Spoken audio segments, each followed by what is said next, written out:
Assalamualaikum warahmatullahi wabarakatuh.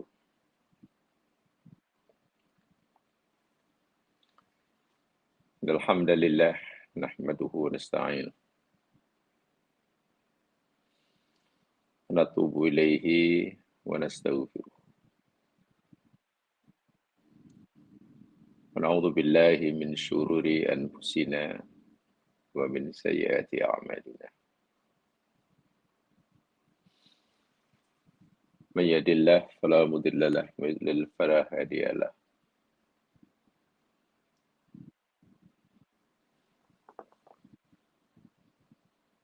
Raditu billahi rabba wa bil islami dina wa bi Muhammadin nabiyya wa rasulah.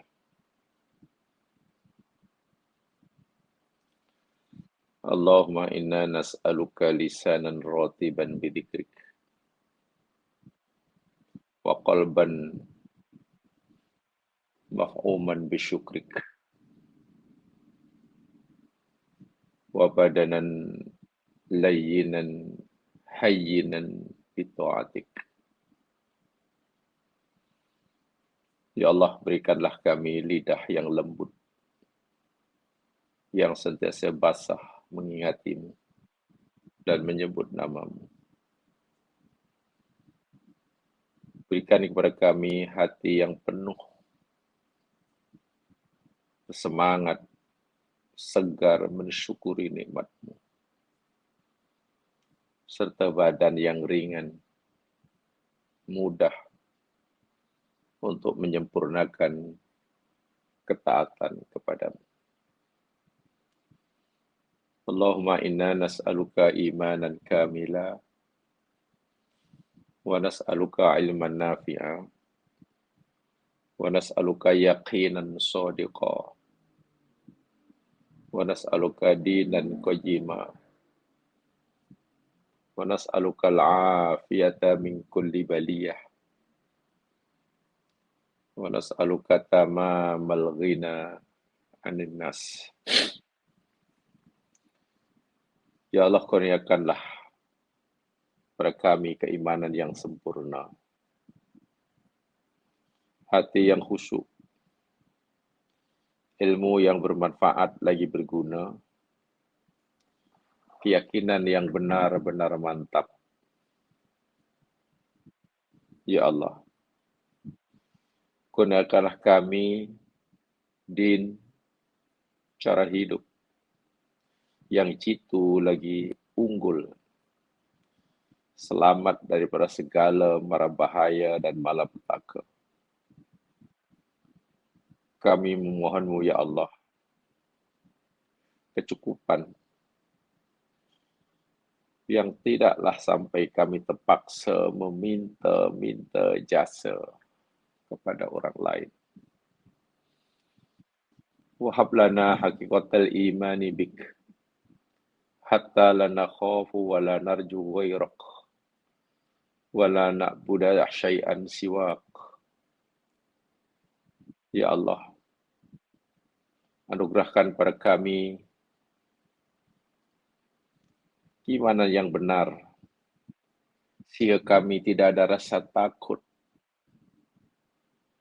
dan kami tidak berharap kepada selain Engkau dan tidak menyembah sesuatu pun selain Engkau. Waj'al yadaka mabsutatan alaina wa ala ahlina wa auladina wa man ma'ana birahmatika wa la taqilna ila anfusina tarfata ain wa la aqalla min dhalik. Ya ni'mal mujib. Ya Allah, berikanlah kami keimanan yang benar,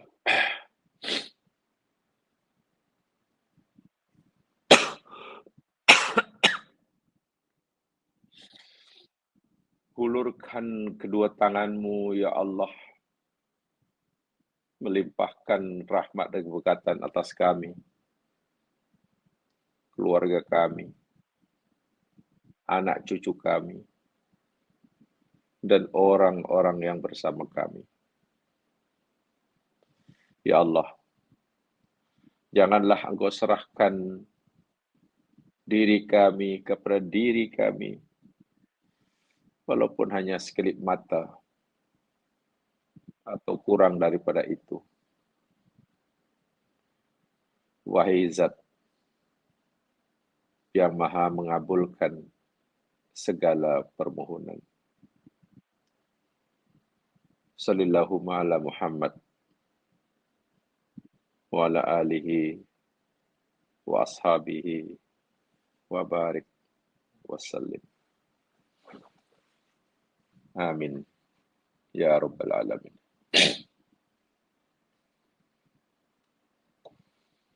Jamaah yang dirahmati sekalian,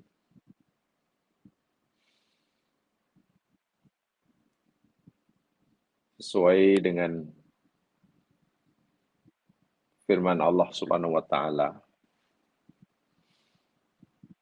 dalam rangkaian ayat-ayat puasa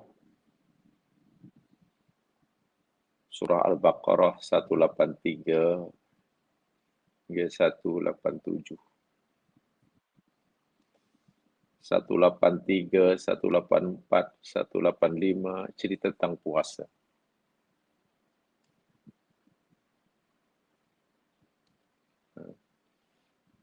Satu 85, 83, 84, 85, 86, 186 cerita tentang doa. Kemudian ditutup dengan 187 ditutup lagi dengan puasa. Yakin semua sudah paham dan sudah mendapatkan pencerahan daripada penceramah-penceramah. Rahsia di sebalik kenapa di tengah rangkaian ayat-ayat puasa diselitkan dengan ayat doa. Secara ringkasnya, satu di antaranya, janganlah sekali-kali orang yang sedang berpuasa, lebih-lebih pada bulan Ramadan, kurang berdoa. Jangan sekali-kali. Manfaatkan peluang, waktu, masa, momen-momen istimewa seperti ini untuk kita memperbanyak doa kepada Allah Subhanahu wa taala. Memandangkan Allah amat dekat dengan hambanya, lebih-lebih lagi dengan hambanya yang sedang berpuasa semata-mata karenanya.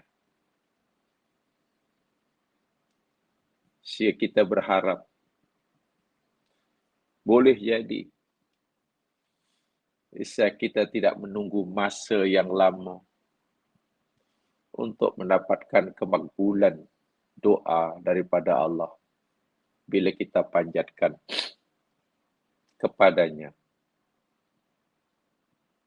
ketika kita sedang berpuasa lillahi ta'ala pada bulan puasa itu. Ringkas kata, memperbanyak doa pada bulan Ramadan. Tak kira masa sahur, tengah hari, malam hari, masa buka. Ibadah yang amat-amat digalakkan. Bahwa Nabi memberitahu kita, Allah mengabulkan doa orang berpuasa semasa berbuka benar adanya. Tapi janganlah kemudian kita hanya berdoa semasa berbuka.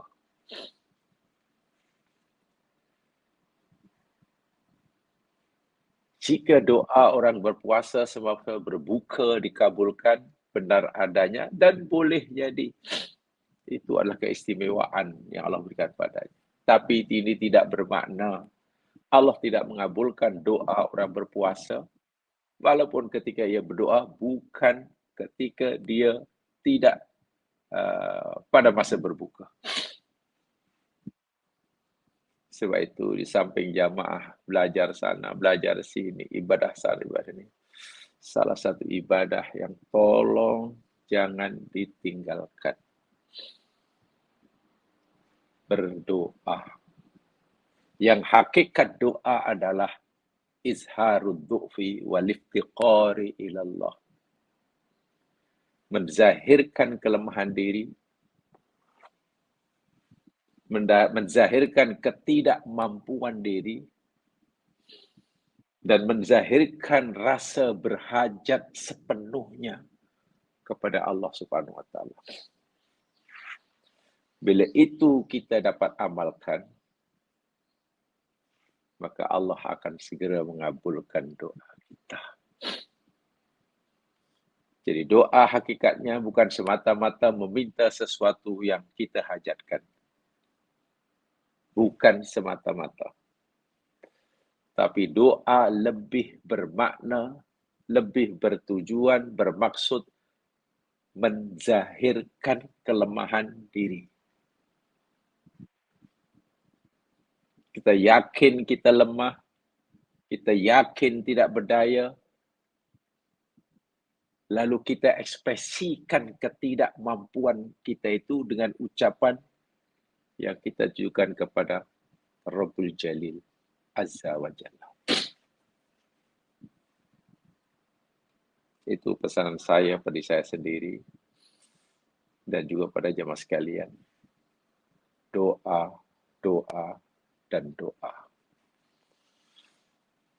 Dan Allah akan mengabulkan doa hamba-Nya. Penentu kemakbulan doa sebetulnya terletak pada orang yang berdoa. Penentu. Adapun masa yang mustajabah, tempat yang mustajabah, ya itu sebagai pendorong dan pembantu. Ada tempat-tempat yang Nabi nyatakan mustajabah, benar.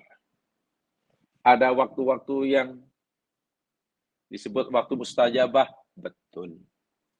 Tetapi penentu doa itu dikabul atau tidak, bukan pada tempat di mana ia berdoa, bukan pada waktu bila ia berdoa, tapi lebih kepada faktor orangnya. Adapun tempat mustajabah, waktu mustajabah itu pembantu, memudahkan. Suatu jika orang berdoa itu betul-betul menzahirkan kelemahan diri, dimanapun ia berdoa, bila manapun berdoa, Allah kabulkan. Kalaulah penentu doa itu ditentukan oleh masanya dan tempatnya, Allahu Akbar. Kenapa 3 orang terperangkap dalam gua? Termasuk gua pintu tutup. Lalu berdoa pada Allah. Dikabulkan spontan. Saat itu juga. Wahal tempatnya bukan di Multazam. Masanya bukan pada Lailatul Qadar. Mereka pun tentunya tidak sedang berpuasa. Inilah rahmat Allah. Jadi kembali kepada kita yang berdoa. Bila kita sebagai orang yang memohon, memenuhi syarat, dinilai telah memenuhi syarat oleh Allah, dimanapun kita berdoa. Bila manapun kita berdoa, doa kita akan dikabulkan. Lebih lagi, jika kita panjatkan pada waktu yang dikatakan oleh Nabi, waktu mustajabah, tempat yang mustajabah. Sebab saya kata tadi, penentu dikabulkan atau tidak doa adalah ada pada diri kita yang berdoa. Waktu dan tempat sebagai pembantu. Supaya lebih cepat. Baik. Jemaah sekalian, kita akan teruskan siri tadabbur kita suratul Hud. Dan kita akan pelajari ayat-ayat terakhir daripada surah Hud. Coba lihat Al-Qur'annya. Surah Hud ayat yang ke-121. 121. Selepas Allah cerita banyak tentang kisah para nabi dan umat-umat dahulu, kepada nabi yang menurut surah Hud ada 3, ada 2 tujuannya. Satu tujuan bagi nabi untuk tasbit. Yang kedua tujuannya buat kita mau'izah, zikra, dan juga al-haq. Tolong itu difahami benar ayat sebelumnya. Sekarang, apa sikap yang perlu Nabi ambil? Apa sikap yang Allah suruh Nabi mesti ambil menghadapi umat-umatnya yang terus-menerus degil ini? Apa sikap penyampai kebenaran yang Allah suruh ambil menghadapi orang-orang yang terus-menerus menolak dan melawan kebenaran? Ini sikap yang perlu kita ambil. Ayat 121. A'udzu billahi minasyaitonir rajim. Wa qul lil ladzina la yu'minuna a'malu 'ala makanatikum inna 'amilun. Wakul dan katakanlah, wahai Muhammad, Allah suruh Nabi memberitahu kepada umatnya yang terus-menerus menolak ajarannya. Nabi mesti menunjukkan sikap tegasnya. Dan apa sikap tegas yang mesti diambil oleh Nabi? Menurut Allah, Muhammad, beritahu kepada mereka umatmu itu. Umat yang mana? Lilladzina la yu'minun. Orang-orang yang tak mau beriman, yang tetap menolak ajaranmu.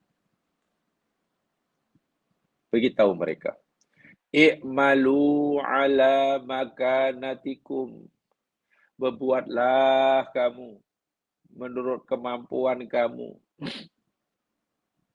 Menurut manhaj kamu. Sekarang gini ajalah. Karena kamu terus-menerus menolak ajaran aku. Kamu tak mau buat apa yang aku suruh. Dan kamu tak mau tinggal apa yang aku tegah. Kamu tak mau ikut jalan yang aku tunjukkan. Sekarang gini ajalah. Tak apalah, you buat sajalah yang kamu nak buat sesuai dengan kebenaran yang kamu yakini. Sudah buat saja. Lakukan apa saja yang kamu yakini sebagai kebenaran. Sudah, kalau kamu tolak ajaran aku. Inna amilun. Sesungguhnya kami pun akan beramal sesuai dengan keyakinan kami. Maksudnya apa? Nabi suruh beritahu kepada kaumnya yang telah menolak, buatlah kamu. Ikut apa saja yang kamu suka. Kalau kamu yakin keyakinan kamu itu benar, Tuhan yang kamu sembah itu Tuhan yang berhak, sudah, teruskan saja.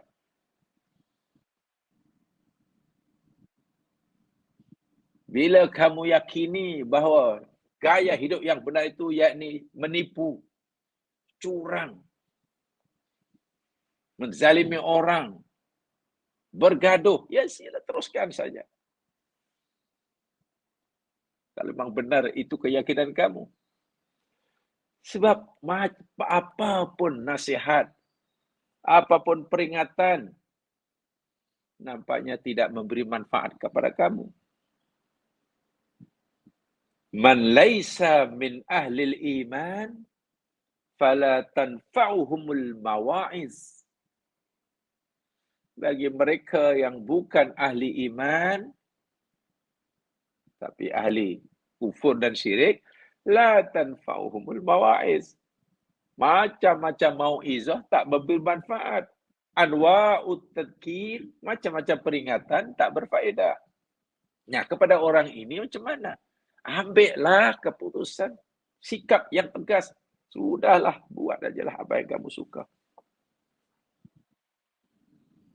Dan kamu nanti akan tahu akibatnya. Kami pun akan berbuat, beramal sesuai dengan keyakinan kami. Dan kami pun akan melihat akibat daripada perbuatan kami. Tegas ya. Sudah. Ini jika mereka hanya menolak, tak nak terima kebenaran, tapi mereka tidak memusuhi, tidak memerangi. Indah kan Islam. Orang itu hanya menolak. Tidak mau mereka kebenaran kita sampaikan. Apa kita perangi? Tidak boleh. Apa kita bunuh? Tak boleh. Islam baru benarkan kita memerangi mereka jika mereka memerangi kita. Setakat mereka tidak mau menerima kebenaran, ya sudah, berhenti situ saja. Ini ayatnya. Buatlah kamu. Nanti Allah sendiri yang akan menunjukkan balasan bagi pilihan hidupnya. Jadi ayat ini jamaah sekalian, ayat ini ya tahdid wa wa'id lahum. Ayat ini adalah peringatan keras, amarah yang keras buat mereka orang-orang kafir yang menolak kebenaran.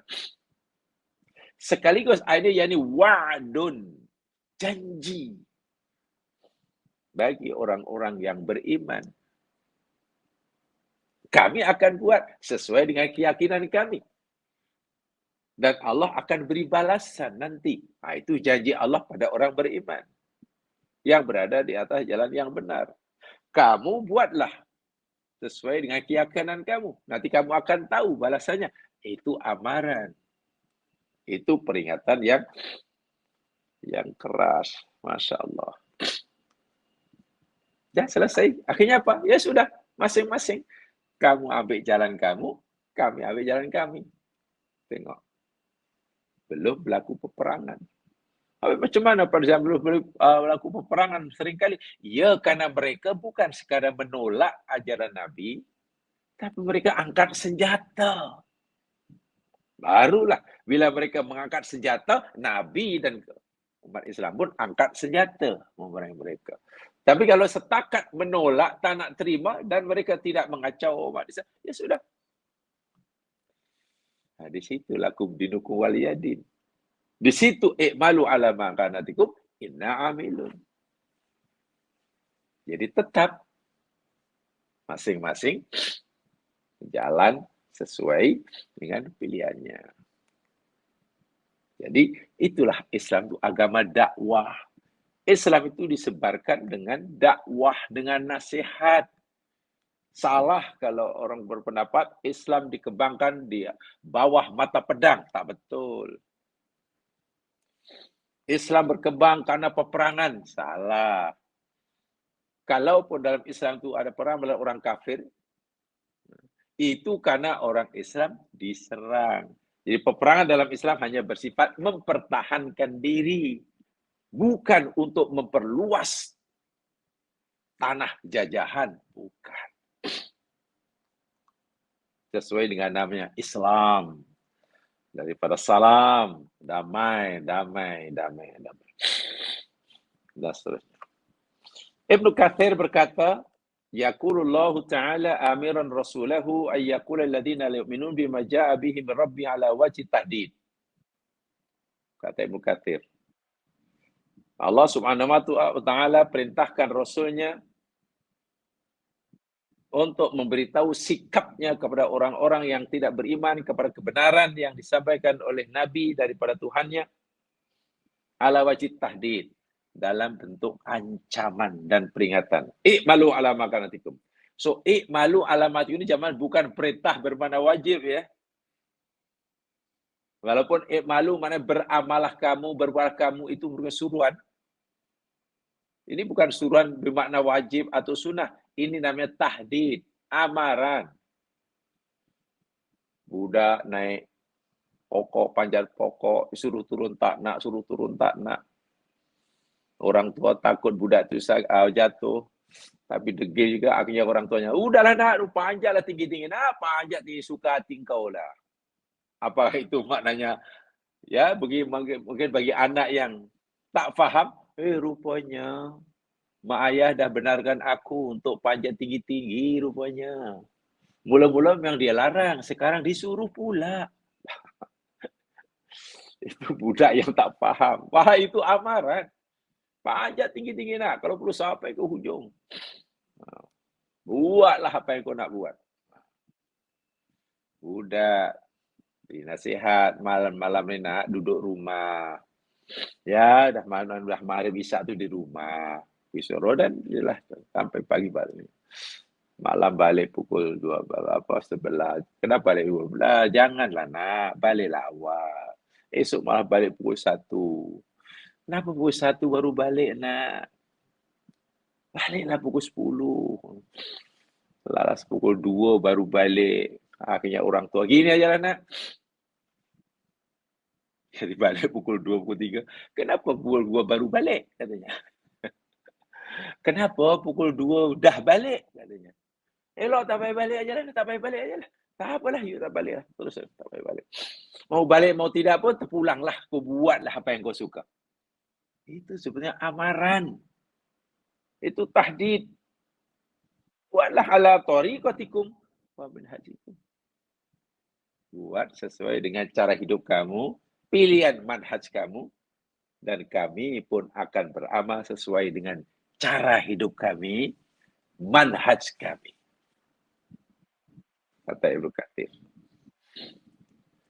Tafsir Jalalain berkata, Ayyuhar Rasul, kul ayyuhar Rasul kafirin alladhina yukirruna biwahdaniyatillah. Wahai Rasul, katakan kepada orang-orang kafir yang tidak mengakui keesaan Allah itu. I'malu ma antum amilun ala halatikum wa tariqatikum. Buatlah kamu. Yang apa kamu nak buat sesuai dengan keadaan dan cara hidup kamu, pilihan kamu. Fi muqamatid da'wah ida'ir rasul wa mustajibina lahu. Kalau kamu terus-menerus menolak ajaran nabiku, buat ajalah. Teruskan usaha kamu. Teruskan menolak. Bila kamu terus-menerus melakukan kezaliman, penganiayaan, menyakiti Rasulku, teruskan aja. Malu, terus. Kalau memang itu kebenaran kamu yakini, teruskan. Tapi, inna amilun ala makanatina wa tariqatina minat tabati ala dinina. Kami orang mukmin akan beramal, terus beramal sesuai dengan pilihan kami, cara hidup yang kami pilih, ketetapan di atas kebenaran ajaran kami, dan melaksanakan perintah Tuhan kami. Sudah. Kalau begitu macam mana? Ya, fantadiru akibata amrina. Kamu boleh tunggu nanti apa akibat perbuatan kami. Fa inna muntadiruna akibata amrikum. Dan kami pun juga menunggu bagaimana nanti akibat kesudahan perbuatan kami. So, masing-masing menunggu. Kami menunggu macam mana nanti akibat pilihan hidup kamu. Kamu pun boleh menunggu bagaimana akibat pilihan kami. Jadi ayat ini tahdid buat orang kafir, wa'id buat mereka, tapi wa'dun. Janji buat orang yang beriman. Jamaah sekalian, ini sikap yang mesti diambil oleh Nabi ketika menghadapi umatnya yang terus-menerus menolak kebenaran yang disampaikan. Tetapi mereka tidak mengangkat senjata memerangi Nabi. Satu. Pertanyaan yang kedua, masalah kedua, kenapa Nabi begitu yakin ketika Allah suruh Nabi untuk memberitahu kaumnya, buatlah apa yang kamu terus menolak, sila. Kamu terus menolak, sila. Kenapa begitu yakin? Tak ada rasa takut. Bahkan lebih daripada itu, jamaah sekalian, dulu Nabi Ibrahim ketika menjalankan dakwahnya, menyeru kaumnya mengisahkan Allah. Tapi kaumnya semua menolak, mulai pada rajanya hingga rakyat jelatanya, hatta orang tuanya menolak. Ibrahim diberi ancaman yang sangat dahsyat oleh kaumnya. Jika engkau tidak berhenti, siap engkau Ibrahim. Pertanyaan, adakah Ibrahim berhenti menyampaikan kebenaran? Tidak. Adakah Nabi Ibrahim berhenti menyampaikan kebenaran, mengajak mereka pada kebenaran hanya karena takut ancaman kaumnya? Jika Ibrahim tak berhenti, mereka akan bantai Ibrahim? Jawabannya tidak. Jadi sikap yang luar biasa dan menunjukkan keteguhan imannya. Ibrahim, kau tak takut ke dengan kami? Engkau tak takut ke dengan Tuhan kami yang engkau tolak ini? Jawab Ibrahim tegas. Macam mana aku takut kepada Tuhan kamu? Kamu tak takut dengan Tuhanku? Wah, Ibrahim tidak ada penyokong waktu itu. Di atas kertas, jamaah sekalian, bila orang menyampaikan sesuatu kepada orang ramai dan tak ada orang yang mau mendengarnya, lalu dia diugut, ya sebenarnya berhenti aja lah, sudah tutup mulut lah, cari selamat aja lah. Cari selamat aja, duduk aja. Ya, daripada nanti dibantai. Dan di atas kertas pasti kalah. Melawan negaranya, bayangkan. Dan tidak ada yang menyokongnya. Menurut sunatullah kan pasti kalah Nabi Ibrahim. Dibunuhlah. Kalau bahasa kasarnya, Ibrahim akan dirujak oleh mereka. Bukan hanya dibunuh, dirujak. Ditumis oleh mereka. Apa jawab Nabi Ibrahim? Allah rakamkan jemaah sekalian di dalam surah Al-An'am ayat 81. Coba. Al-An'am 81.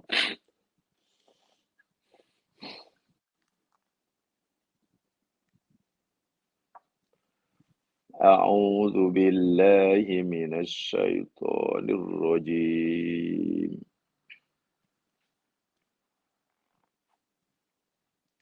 وكيف أخاف ما أشركتم ولا تخافون أنكم أشركتم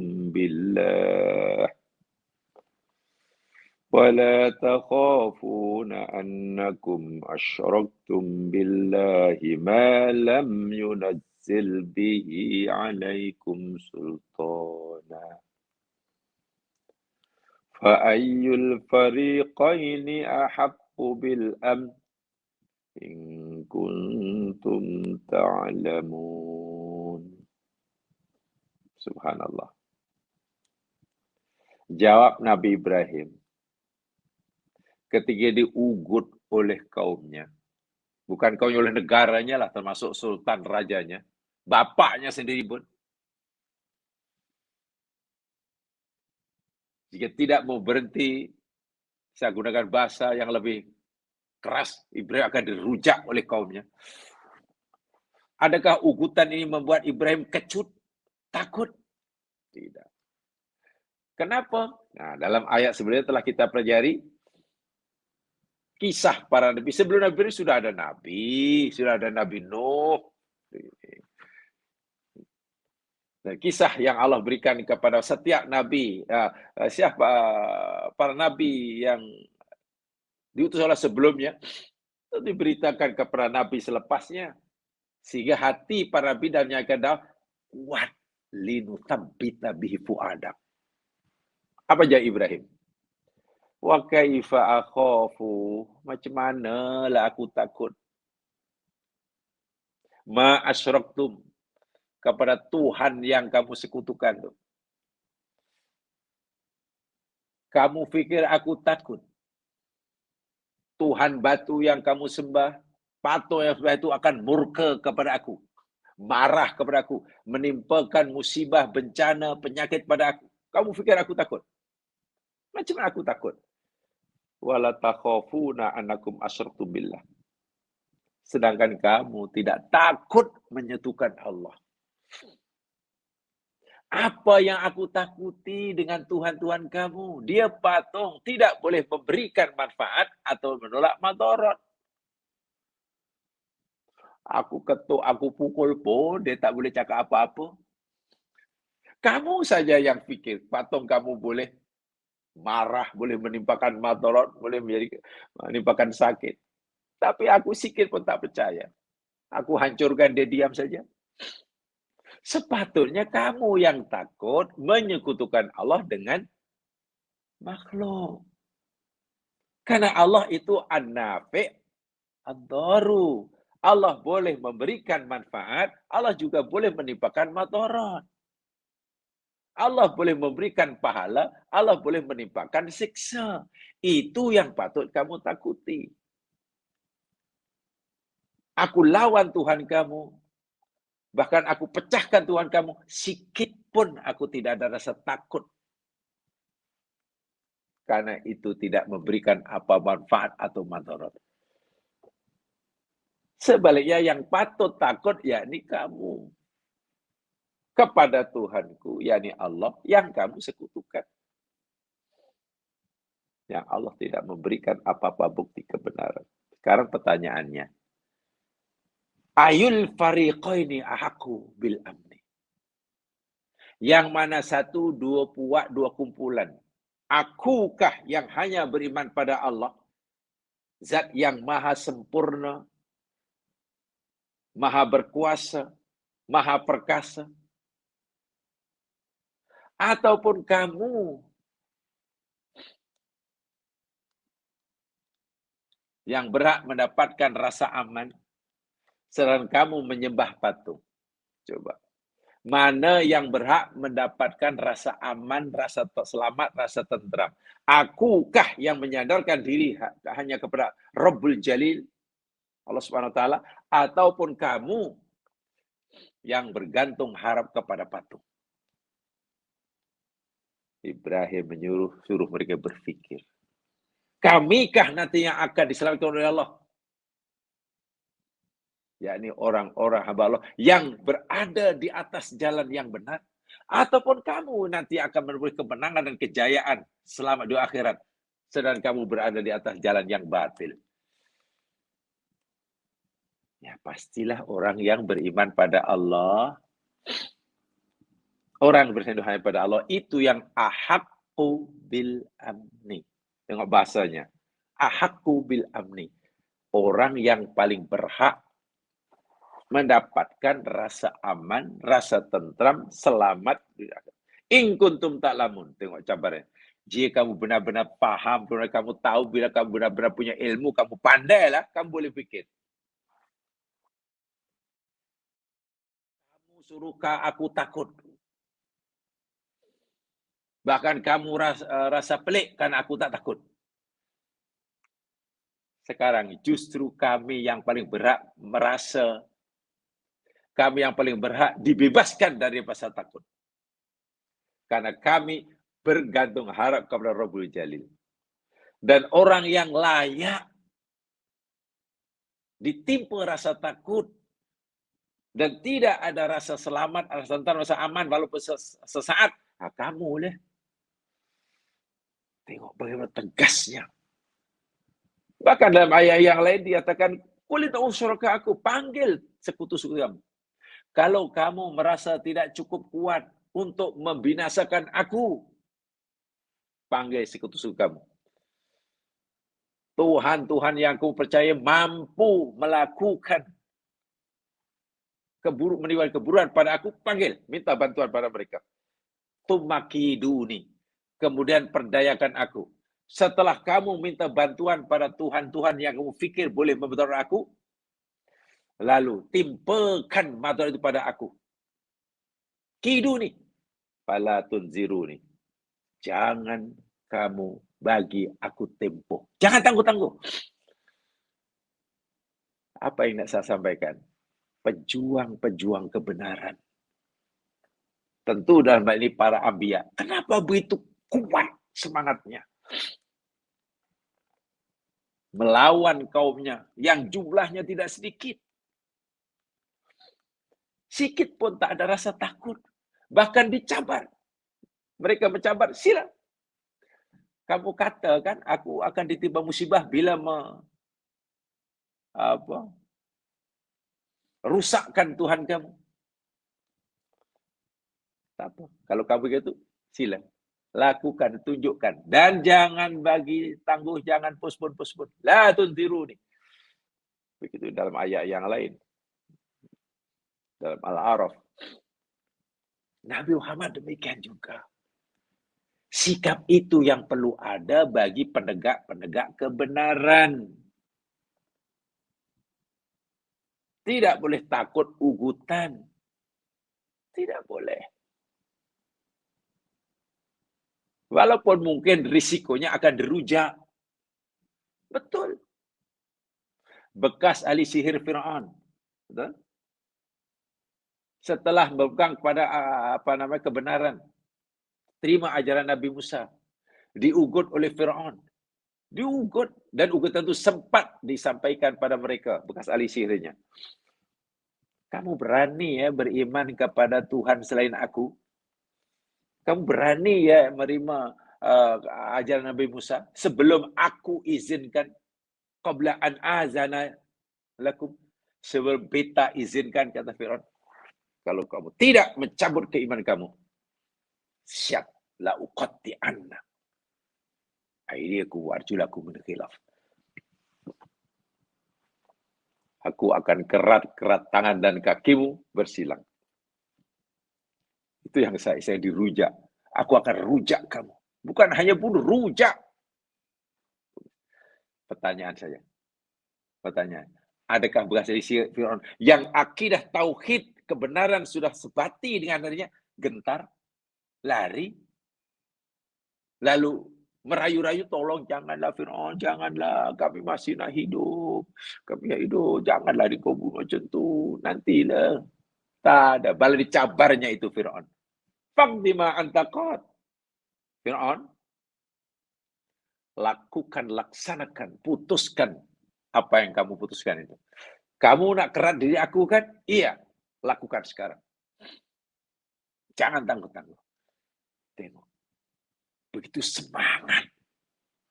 Itu namanya imanan sodiqon. Tadi dalam doa yang saya baca tadi. Dengan iman yang kuat itu ya mas kan, sehingga kita mohon pada Allah agar Allah beri kita iman yang kuat, agar dengan iman yang kuat itu kita tidak lagi ada rasa takut kepada selain Allah, tidak ada harapan kepada selain Allah. Dan orang yang tak ada rasa takut kepada selain Allah, tak ada harapan pada selain Allah, itu pasti jiwanya tenang dan tentram. Ya. Inilah ayat. Sikap itu mesti ada. Dalam surah Yasin, ialah nama mungkin boleh berbeza lah, tapi untuk mendapatkan pemahaman, di nama Habib An-Najjar, itu ada dalam kisah surah Yasin awal-awal lagi. Bermula pada wadrib lahum matalan ashabal qaryah itu. Orang kampung mendengar utusan hendak dihalau oleh kaumnya, lari menemuinya. Dinasihati itu kaumnya. Ittabi'u ma la yas'um ajr wa hum muhtadun. Wahai kawan-kawan, ikutlah ini utusan, ini baik orangnya, yang sehingga itu benar adanya. Apalagi dia datang ni bukan nak merebut kuasa kamu. Kamu tak akan hilang kuasa jika kamu beriman. Dia hanya menyeru kita pada kebenaran. Orang kampung berani mengajak orang bandar. Minta maaf, orang miskin berani mengajak ahli-ahli korporat di bandar. Orang dianggap awam dan bodoh, berani berdakwah menyeru pada cendekiawan-cendekiawan. Ya pasti tersinggunglah orang Banda. Bergelar bangsawan, bergelar ilmuwan, hartawan. Dipersalahkan oleh orang, dianggap paria. Marah, tak pasti. Karena marahnya diugut. Kamu orang kampung, mande-mande kamu ya. Menyeru kamu. Siapa kamu? Tinggalkan ajaran kamu, ajaran baru kamu. Apa jawaban orang kampung? Kan wajah rajul min asal madinati. Wajah min asal madinati rajul min as'ah. Wa maliya la a'budu alladhi fatarani wa ilaihi turja'un. Macam mana lah aku tidak menyembah kepada zat yang mencipta aku dan mencipta bumi langit dan isinya, dan kepadanya semua kita akan kembali. Mana mungkin?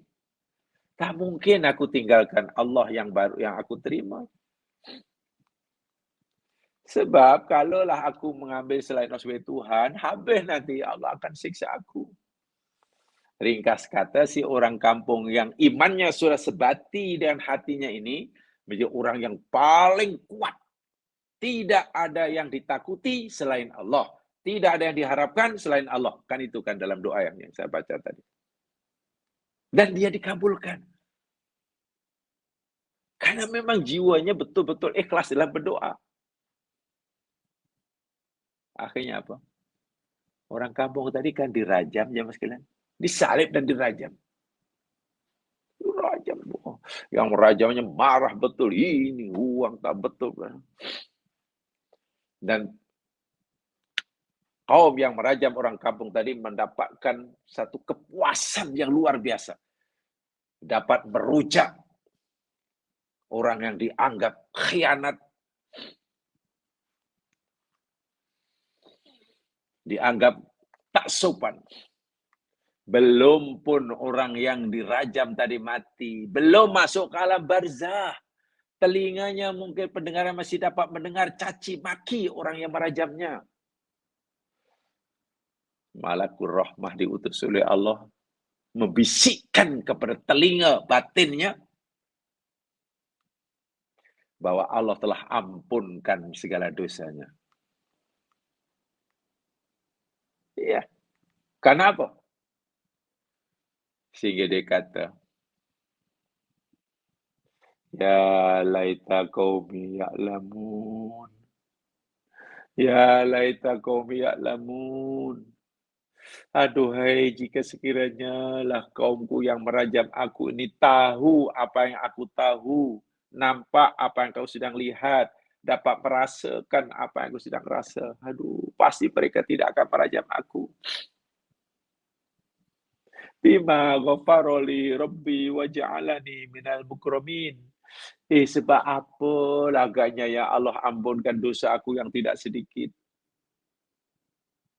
Dosa yang aku pernah lakukan sangat banyak lagi besar. Tiba-tiba sekarang dosaku itu lenyap seketika. Dan Allah jadikan aku sebagai hamba yang mukramin, dimuliakan. Sangat. Dia sedang merasai itu. Bahkan sebenarnya diucapkan, qilat khulil jannah, masuklah surga. Tengok. Orang yang sepanjang hayatnya musyrik kepada Allah. Tidak mengenal kebenaran. Begitu mengenal Allah dengan sebenar-benar kenal.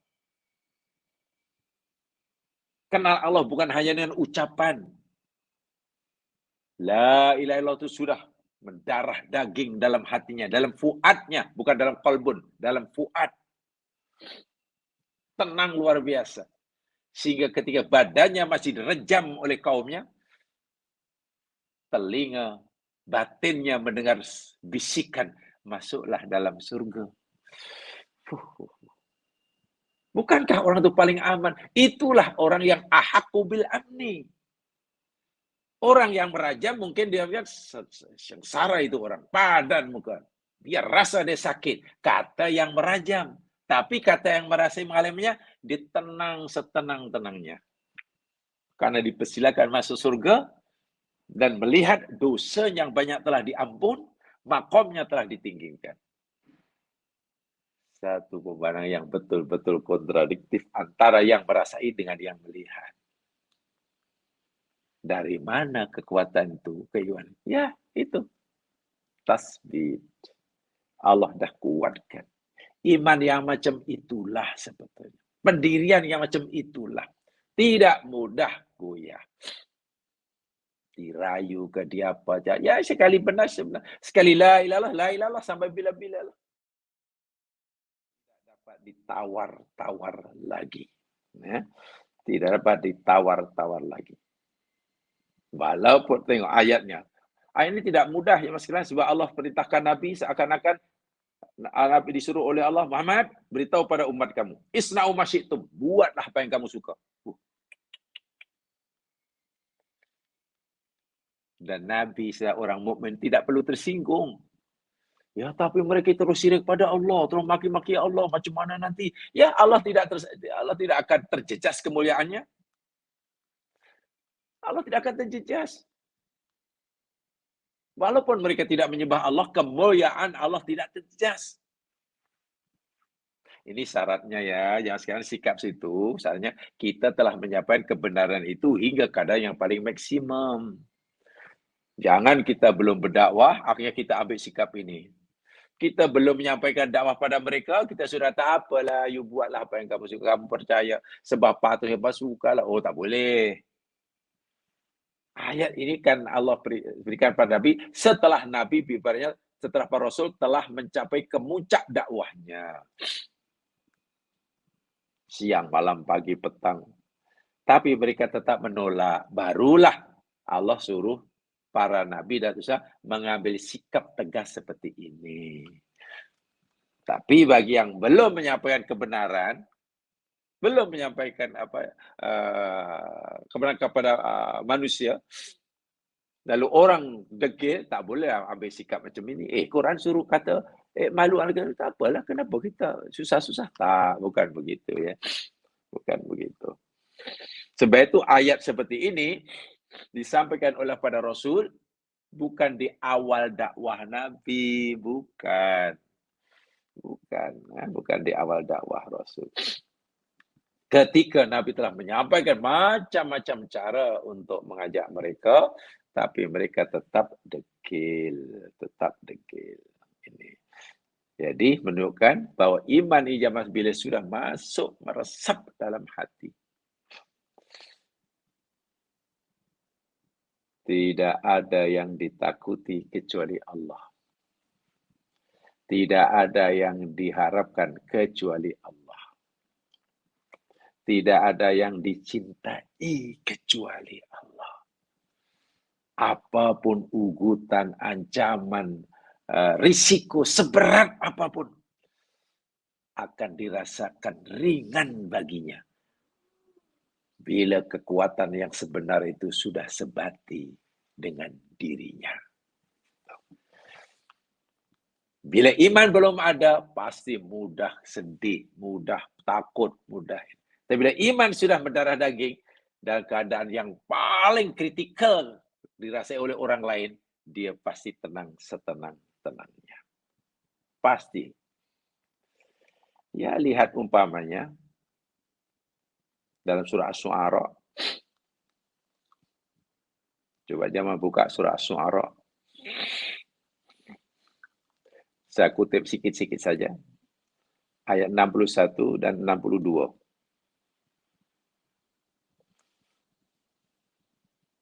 Saya kutip sikit saja. Ketika Nabi Musa berjaya membawa keluar Bani Israel dari Mesir. Melalui jalan laut. Itu yang dikatakan Allah. Tidak boleh melalui jalan darat.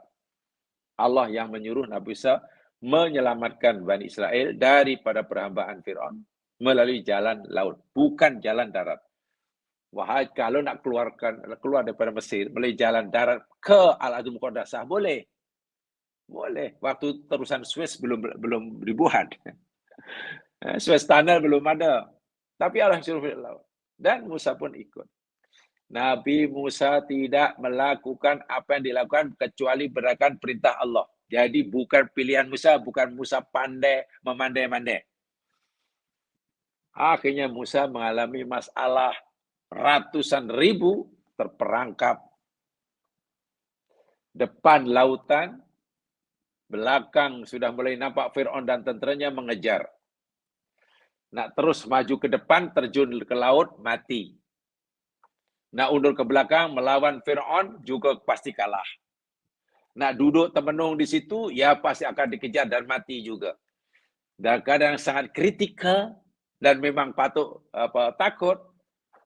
Apa kata pengikut Nabi Musa? Syu'ara 8 surah Syu'ara ayat 61. Inna lamudrakun. Itu kata Bani Israel. Ribuan pengikut Musa kata inna lamudrakun. Inna lamudrakun. Musa, habis kita Musa. Sehingga kita pasti akan ditangkap. Mereka pasti akan berjamin muncul kita, tangkap kita, bunuh kita. Apa tidaknya, depan kita lautan, kita tak ada kapal. Perahu tak ada. Pasti kita habis mati.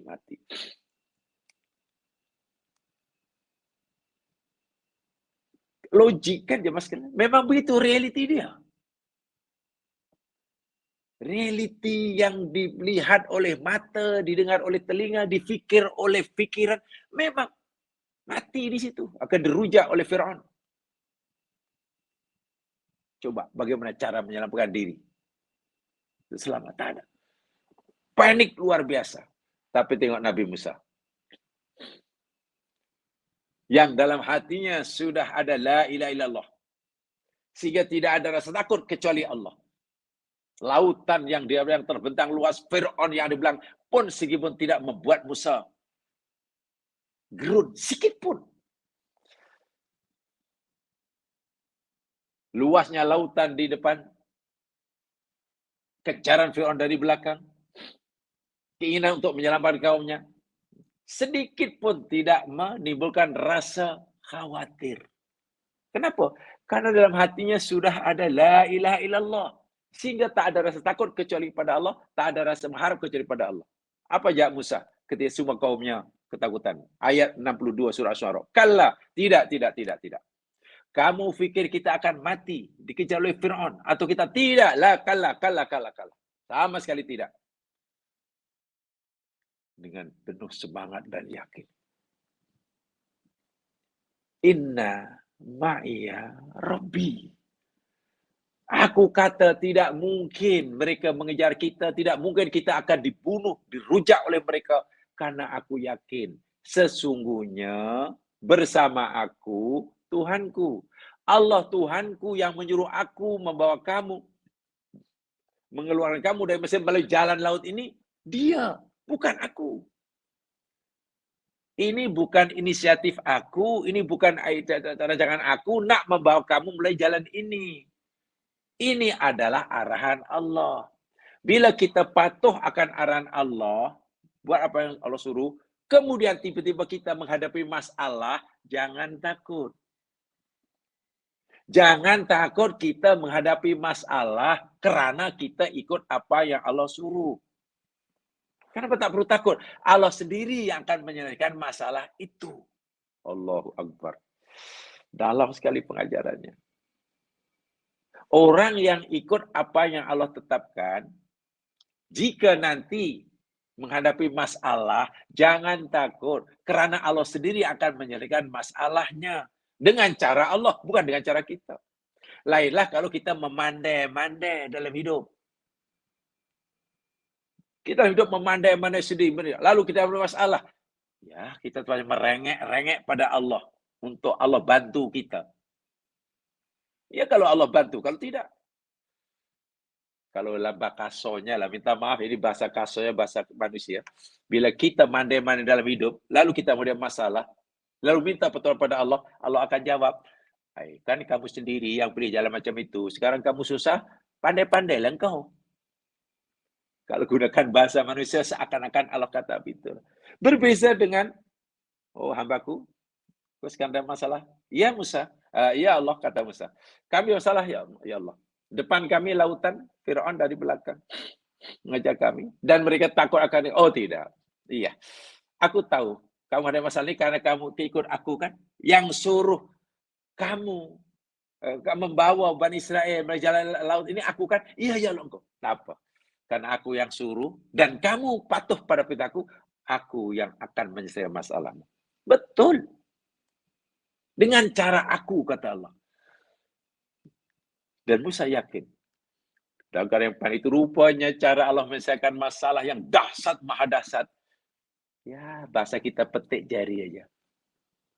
Allah berkata Musa, pukullah laut itu dengan tongkatmu.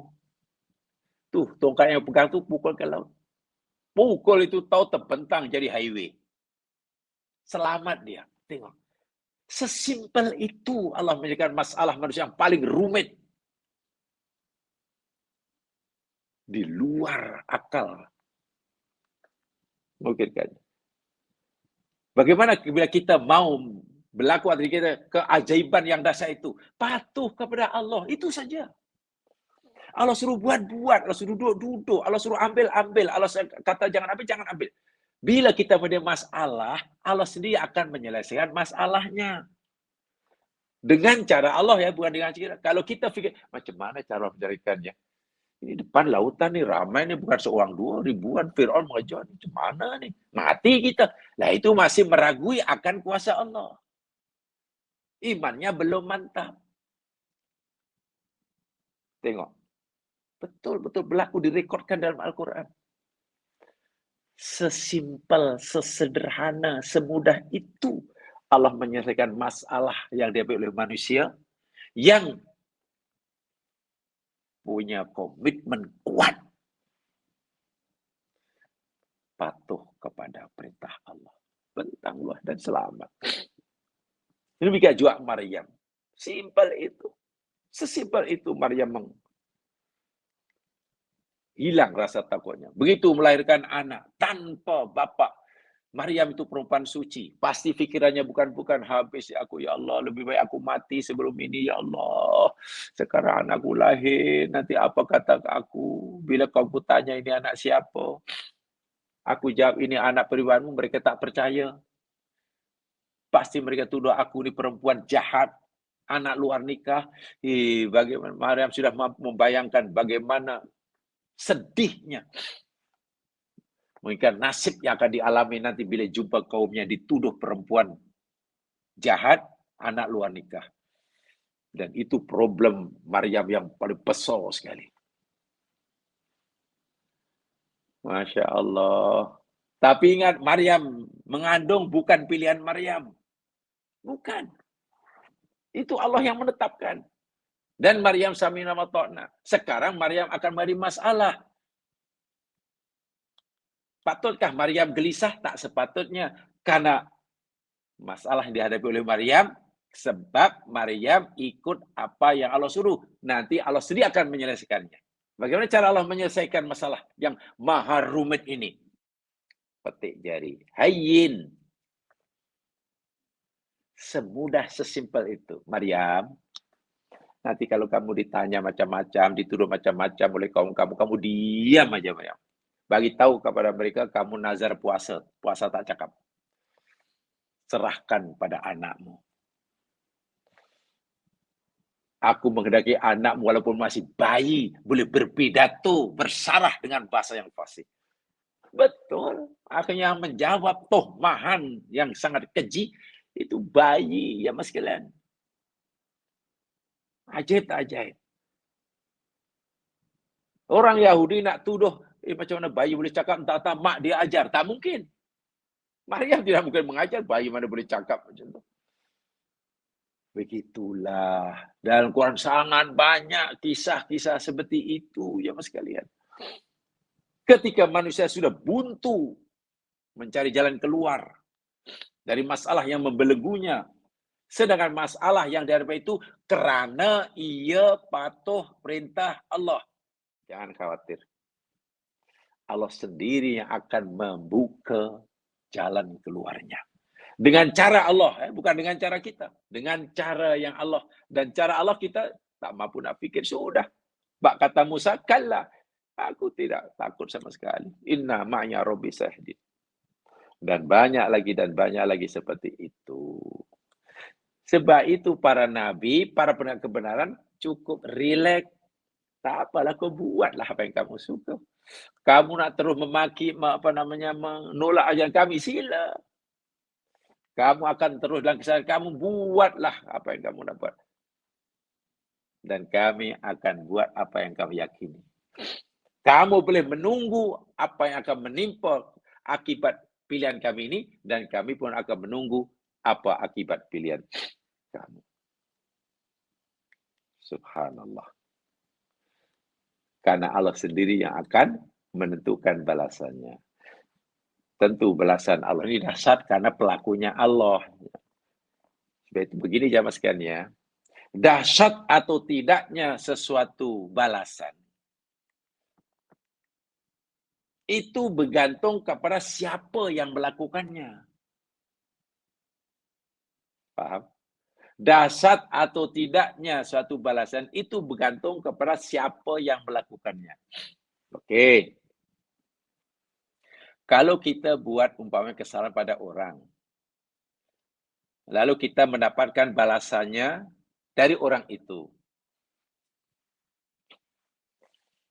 Wah, mungkin kita dipukul lah, mungkin kita dirampas harta kita lah. Dahsyat, kita kata dahsyat. Ya, kata yang dia yang melakukan memberikan balasan pada kita. Dahsyat. Tapi belum sedahsyat manapun. Tapi kalau balasan itu pelakunya Allah, macam mana? Kalau orang buat salah pada orang lain, lalu orang itu marah dan kita ditendang, memang dahsyat, menyakitkan. Lalu harta kita dirampas olehnya, lalu kita bankrupt, dahsyat, menyakitkan. Tapi kalau kesalahan itu kita lakukan, dan yang memberi balasan itu Allah, adakah balasan yang Allah berikan pada kita yang oleh kesalahan Allah itu hanya ditendang oleh Allah? Dirampas harta kita? Lebih daripada itu. Pasti lebih dahsyat. Karena pelakunya maha dahsyat. Betul ya? Kalau hukuman itu dilakukan oleh manusia, ya ikut kadar kemampuan manusia lah. Paling-paling apa dihukum, paling-paling didenda, paling-paling dipenjara. Tapi kalau pemberi balasan itu Allah Rabbul Jalil, itu sangat keras. Syadidul iqab. Jadi saya ulangi, dahsyat atau tidaknya suatu perbuatan itu bergantung pada pelakunya. Dahsyat atau tidaknya satu siksa itu bergantung pada pelakunya, siapa yang melakukannya. Kalau yang melakukan itu katalah manusia, ya belum seberapa dahsyatnya. Tapi kalau siksa itu dilakukan oleh Allah yang Maha Kuasa, dahsyat. Balasan demikian juga. Besar atau kecil nilai pahala itu bergantung siapa yang memberikannya. Kalau pahala balasan upah itu yang berikannya manusia, ya itu deh paling diberi apa? Oh, diberi uang. Oh, orang tu baik diberi apa? Rumah. Karena dia dibagi kereta. Itu balasan daripada manusia. Memang dahsyat bagi rumah. Tapi kalau balasan gannya itu yang memberikan Allah, yang masih di langit, takkan Allah hanya memberi balasan berupa rumah, kereta. Tak terbayang. Bermakna apa? Takutlah kepada balasan jika pelaku yang membalas itu Allah. Berharaplah akan ganjaran dan upah jika pemberi upah dan balas itu Allah. Itu maksudnya. Baik. Kemudian ayat berikutnya ini sambungan di ayat yang 121. Tadi sudah saya sampaikan nih, fantadiru inna muntadirun. Kamu buatlah ikut jalan hidup kamu, dan kami akan menunggu akibat pilihan hidup kamu. Kami pun akan melakukan beramal sesuai dengan pilihan keyakinan kita, dan kamu boleh menunggu apa balasan yang akan menimpa kami kelak. Masya Allah. Jadi masing-masing dipersilakan untuk beramal Dan masing-masing diberi ruang dan peluang untuk menunggu. Apa ya agak-agak yang menimpa dia orang, apa agak yang menimpa kita, ya biar serahkan. Begitulah keadilan Allah. Ini dengan syarat ya, saya ulangi, jika orang menolak kebenaran itu tidak mengangkat senjata. Sikap kita setakat itu saja. Tapi jika yang menolak kebenaran itu mengangkat senjata, mari kita, ya kita pun angkat senjata, perangi mereka lah. Gitu. Jadi peperangan itu dilakukan oleh Islam jika orang Islam itu diancam. Jadi tidak boleh memulainya istilahnya. Gitu dia. Jadi dalam ayat fantadiru inna muntadirun, lagi sekali, ayat ini adalah ancaman buat mereka. Ayat ini juga adalah janji buat orang yang beriman. Nanti apa kebalasannya? Itu dinyata oleh Allah. Contohnya di dalam surah Al-A'raf ayat 44. Itu balasannya. Kalau mereka belum dapat balasan di dunia, jika apa yang Allah janjikan itu belum Allah terima di dunia, nanti di akhirat. Orang yang mengikuti jalan kesesatan itu jalan syaitan. Mengikuti, percaya janji syaitan. Lalu apa yang berlaku nanti di akhirat? Nanti di akhirat tengok. An qad wajadna ma wa'adana rabbuna haqqa. Wahai kamu orang-orang kafir yang dahulu menentang kebenaran yang disampaikan oleh para nabi, aku nak bagi tahu kamulah, qad wajadna ma wa'adana rabbuna haqqa. Kami semua orang-orang beriman telah mendapatkan apa saja yang Allah janjikan buat kami. Dahulu Tuhan kami berjanji pada kami, jika kita ikut dia, buat suruhannya, tinggalannya kami akan dapat gini-gini. Dan semua yang Allah janjikan itu kami dah dapat sekarang. Surga maksudnya. Benar adanya. Fahal wajadtum ma wa'ada rabbukum haqqa? Aku nak tanya kamu, adakah kamu juga telah mendapatkan apa yang Allah janjikan pada kamu dahulu? Kan Allah telah beringatan pada kamu, buatlah apa yang kamu yakini benar, tapi nanti ada balasan daripada aku. Sebab yang kamu lakukan itu salah. Aku suruh kamu buat, kamu tinggal. Karena menurut kamu itu yang betul. Aku suruh kamu tinggal, kamu buat. Karena itu yang kamu yakini benar. Sekarang tak apalah, buat aja ikut kemauan kamu. Tapi nanti ada balasannya. Sekarang adakah kamu juga telah mendapatkan balasan dari perbuatan kamu dan Tuhan kamu? Wih, menyakitkan sungguh nih pertanyaan ini. Pertanyaan ini sangat menyakitkan bagi orang kafir waktu itu. Jadi bukan tubuh badannya yang tersiksa, jiwanya pun menderita. Wa'iyadzubillah. Baik.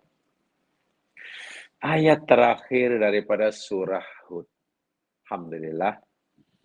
Kita hatamkan hari ini surah Hud. Ayat 123. Walillahi ghaibus samawati wal ardi wa ilaihi yurja'ul amru kulluh. Fa'budhu wa tawakkal alaih. وَمَا رَبُّكَ بِغَافِلٍ عَمَّا تَعْمَلُونَ. Minta maaf ya mas kalian. Hidung saya tersumbat.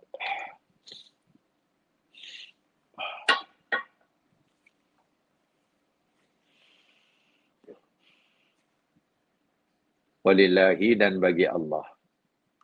Milik Allah. Hak Allah. Kepunyaan Allah. Lillahil mulku, segala kepemilikan terhadap yang maujud, segala kekuasaan terhadap yang maujud adalah milik dia. Dan yang dimiliki olehnya ghaibus samawati wal ard, kegaiban berlangit dan ardh. Bukan hanya alam yang nampak, tapi alam yang tak nampak pun milik dia. Kita mungkin hanya boleh melihat alam zahir. Bumi nampak, pokok nampak. Api nampak, matahari nampak, galaksi nampak, bulan nampak. Tapi jangan fikir ada alamul ghaib, ada alamul syahada. Kita yang nampak yang syahadah saja. Yang gaib kita tak nampak. Itu pun milik Allah. Macam mana masa depan bumi ini? Adakah bumi selamanya seperti ini? Apakah hujan ini akan memberikan kita manfaat atau madarat? Adakah nasib orang itu nanti bahagia atau bercelaka? Allah tahu. Wa ilaihi yurja'ul amru kulluh, dan kepadanya kembali segala urusan. Al-amru itu mana segala urusan, ada alif lam. Alif lam masuk pada isim mufrad. Itu kan berikan lil istighraq, segala. Ditambah pula dikuatkan. Ini taukid namanya. Kulluhu, itu taukid. Al-amru sudah mana segala urusan. Kullu segalanya. Taukid itu. Jadi kalau segala sesuatu itu milik Allah, lalu kembali pada Allah, lalu kenapa kita takut pada selain Allah? Lalu kita kenapa bersandar hidup berharap pada selain Allah? Sedangkan segala itu milik Allah, dikuasai oleh Allah, dan semuanya kembali kepadanya. Inilah tauhid. Inilah tauhid. Segalanya datang daripada Allah, milik Allah, dikuasai olehnya, dan kembali kepadanya. Itu tauhid. Sehingga orang tauhid tidak punya sesuatu, tidak ada sesuatu yang ditakuti kecuali dia satu-satunya. Tidak ada yang diharapkan kecuali dia satu-satunya. Kenapa? Ya karena dia memiliki segala-galanya, pemilik tunggal bagi segalanya, penguasa tunggal bagi segalanya, dan akan menjadi tempat kembalinya segala urusan. Yurja'u al-amru kullu. Kalau dah begitulah hakikatnya. Apa yang Allah suruh kita buat? Fa'budhu wa tawakkal alaih. Ya, abdikanlah dirimu hanya untuk dia. Dan bertawakal. Apa itu ibadah? Ibadah yakni kita telah pahami sama. Ibadah seperti mana yang ditakrifkan oleh ulama-ulama dahulu. Contohnya Imam Ibnu Taimiyah pernah mengatakan, ibadah itu ya ismul jami'un likulli ma yuhibbuhu Allah wa yardah minal aqwali wal af'al wal a'mal al batinah wa dhahirah.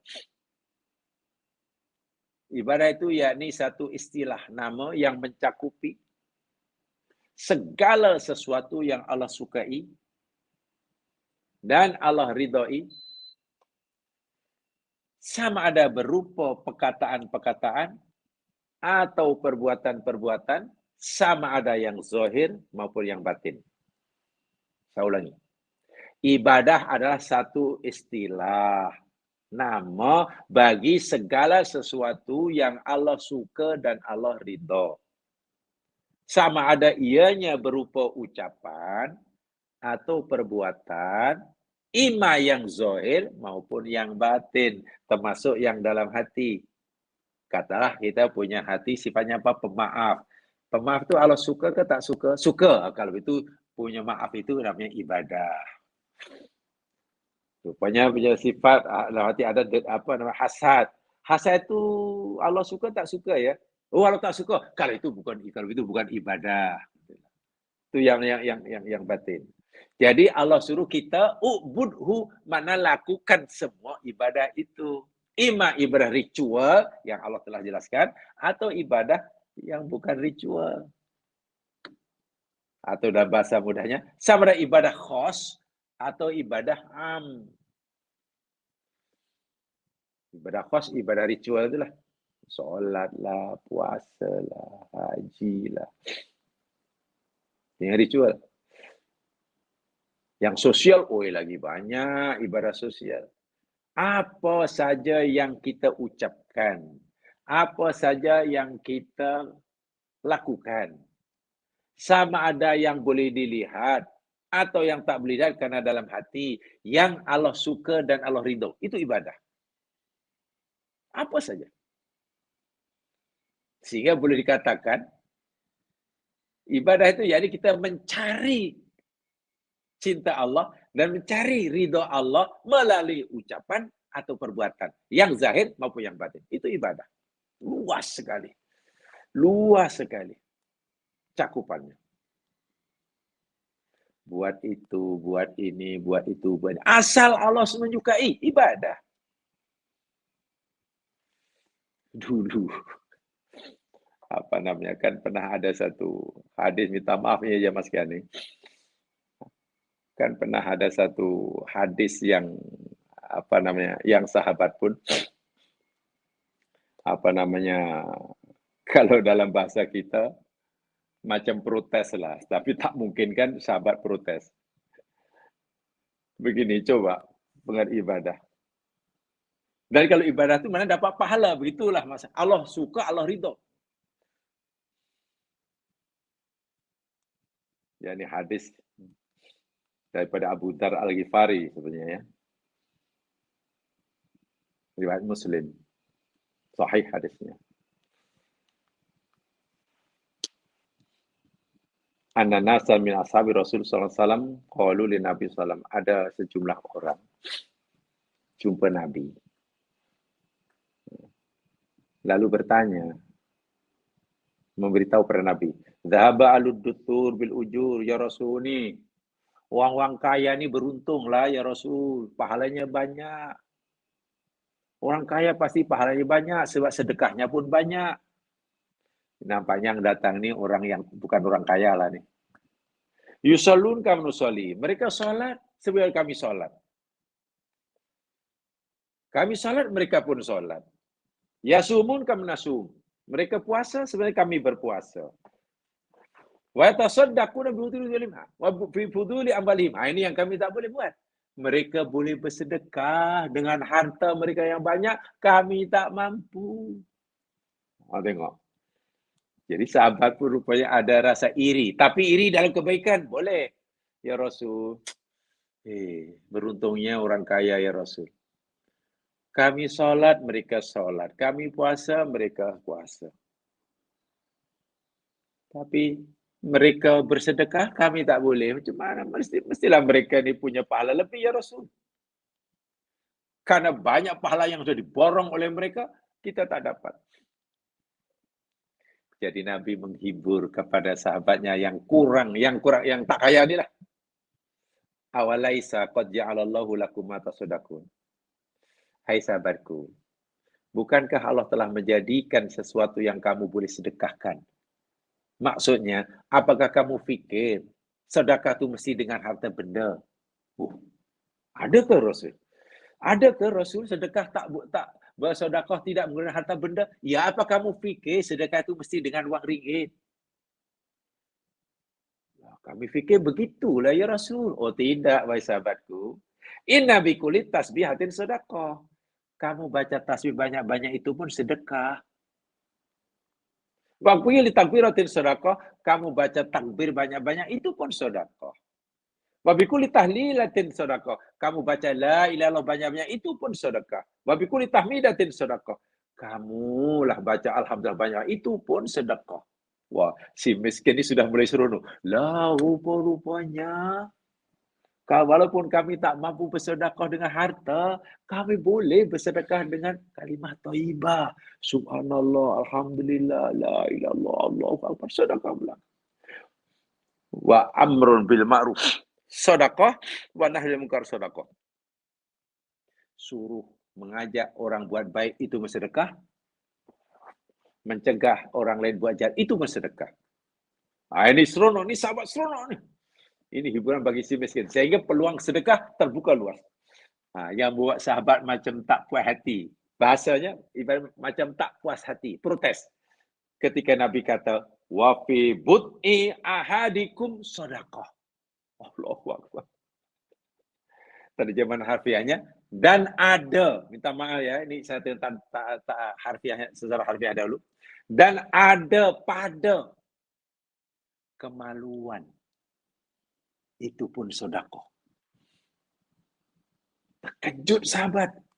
Bahasa mudahnya maksudnya, dan kamu wahai suami-suami berkumpul, mencampuri, berkumpul dengan istri kamu, itu pun sedekah, dapat pahala. Gimana? Sahabat terkejut. Ya, macam protes. Ya Rasulullah, ayati ahaduna syahwatahu wa yakunu lahu fiha ajrun. Ya Rasul, macam mana nih? Kalau bahasa kita lah, biar betul ya Rasul. Seseorang kita melampiaskan hawa nafsunya, syahwat kesenangannya, keserukannya. Takkan itu pun dapat pahala? Seorang suami berkumpul dengan istrinya. Makna kan melampiaskan hawa nafsunya. Dan dia seronok. Takkan itu pun dapat pahala? Bahasa kita, biar betul ya Rasul. Jawaban Nabi luar biasa. Sangat luar biasa. Apa dia? Ara'aitum law wada'aha fi haramin akana alaihi fiha wisr. Apa pendapat kamu? Jika seorang lelaki itu melampiaskan nafsu libidonya di tempat yang haram, adakah ia berdosa? Jika seorang melampiaskan nafsu libidonya di tempat yang haram, adakah ia berdosa? Qalu bala, ya benar, betul ya Rasul, betul, pasti dosa dia. Fakadzalika idza wada'a fil halal kana lahu fiha ajrun. Macam itu jugalah jika ia lampiaskan nafsu libido di tempat yang halal, dia dapat pahala. Karena jika ia lampiaskan di tempat yang haram berdosa, maka melampiaskan di tempat yang halal pun dapat pahala. Terkejut, sahabat gembira luar biasa. Tengok. Dan itu adalah ibadah. Allah. Jadi sebelum ibadah ni jangan kita sebut ibadah mesti qiyamul lail. Bukan. Betul qiyamul ibadah, tapi ini pun ibadah. Masya Allah. Ya, kalau kita baca hadis-hadis seperti ini, akhirnya kita jadi apa ya? Semua kita pasti merasa peluang untuk ibadah itu sangat luas. Ya, kalau gunakan bahasa yang agak nakal lah istilahnya. Bahasa yang agak nakal. Saya gunakan bahasa agak nakal, minta maaf ya. Orang lain pergi tarawih, kata lepas apa namanya, sembahyang isyak dia tarawih. Oh, dia tak, itu balik. Malah lah rasa penat tak ini, tak selesai. Katakanlah ini contoh, agak bahasa nakal, minta maaf ya. Kenapa? Dia balik dengan istrinya. Lalu minta maaf dia berkumpul dengan istrinya. Nak cari pahala melalui berkumpul dengan istrinya. Sudah. Kemudian nanti taruhnya sendiri dengan istrinya. Nanti sebelum sahur nanti. Bangun awal pukul 4 ke apa. Boleh, tak salah. Jangan kita, apalah ini. Lepas isyak balik, tak nak tarawih. Nak bercumpur dengan isteri bila? Jangan. Hadisnya ada. Ada hadisnya. Ada hadisnya. Hanya mungkin kalau kita nampak macam tak puas hati, protes. Dahulu sahabat pun ketika mendengar hadisnya ada sedikit protes. Ya betul ya Rasul. Takkan nak ikut pahala. Lah iyalah. Masya Allah. Itulah ibadah. Jadi Allah suka dan Allah ridho. Nampak itu saja jemaah sekalian yang saya sampaikan. Saya baru cerita fa'budhu. Wa tawakal belum ya. Sebab ini sebenarnya dua istilah yang boleh dipisahkan tapi tak boleh dipisahkan. Fa'budhu wa tawakal. Kan ada dua suruhan tu ya. Yakni Allah berfirman, sembahlah oleh engkau akan Allah, sembah olehmu akan Allah, kemudian fa'budhu, yakni wa tawakkal, fa'budhu, sembahlah oleh Allah, olehmu akan Allah, wa tawakkal alaih. Jadi ibadah dan tawakal, apa hubungan ibadah dan tawakal? Itu ada pembicaraan sendiri. Mudah-mudahanlah setakat ini apa yang saya sampaikan. Alhamdulillah, saya sudah surah Hud. Mungkin suatu hari bila ada kesempatan saya coba singgung sikit, tolong diingatkan nanti kalau boleh sebab, kalau tidak pun ya saya akan jamaah sudah. So itu saja kurang lebih yang binakan. Salam menjalani ibadah Ramadan. Mudah-mudahan semua amal kita diterima oleh Allah dan dosa kita diampun olehnya. Pesan saya lagi sekali, jangan malas-malas berdoa di samping ibadah-ibadah yang lain. Jangan malas-malas berdoa. Mudah-mudahan dikabulkan oleh Allah Subhanahu wa taala. Subhanakallahumma bihamdika asyhadu an la ilaha illa anta astaghfiruka wa atubu ilaik. A'udzu billahi wal 'ashr innal insana lafi khusr illa alladziina aamanu wa 'amilus shalihaat tawassaw bil haqq wa tawassaw bis sabr. Assalamualaikum warahmatullahi wabarakatuh.